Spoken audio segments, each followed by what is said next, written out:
Viral di media sosial, medsos, seorang wanita menolak having sex, HS, atau hubungan badan menjelang pernikahan, berujung calon suami murka dan membatalkan pernikahan. Seperti diunggah akun Instagram @sedang rame dengan caption Stay Halal Uhti. Postingan ini berisi rekaman percakapan diduga calon mempelai wanita dan laki-laki. Dari postingan itu diketahui, keduanya akan menikah seminggu lagi.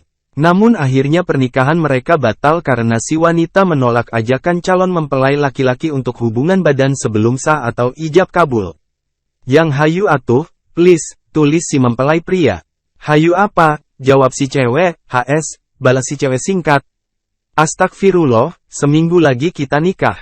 Sabar sih, balas si cewek, ya kan sama aja. Orang seminggu lagi kita udah jadi suami istri, balas si cowok.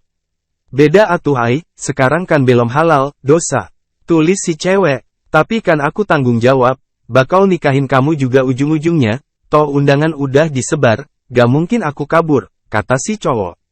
Iya aku tahu kamu gak akan ninggalin aku, tapi kan kita nikah biar ikatan kita tuh jadi halal, ngerti gak konsepnya, kalau kita sebelum akad ya percuma, kata si cewek.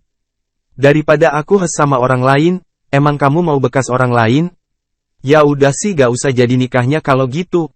Jawab si cowok. Loh, please atuh jangan kayak anak kecil gitu, masa gara-gara itu aja ampe batal nikah. Semuanya udah siap mau bilang apa aku sama keluarga kalau dibatalin, kata si cewek.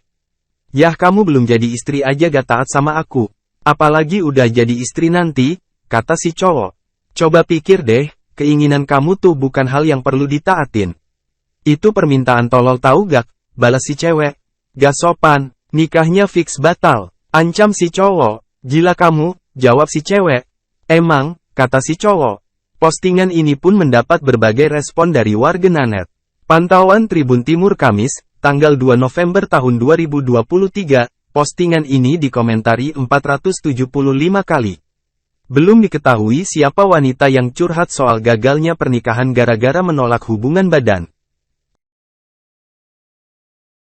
Download Tribun X sekarang, menghadirkan lokal menjadi Indonesia.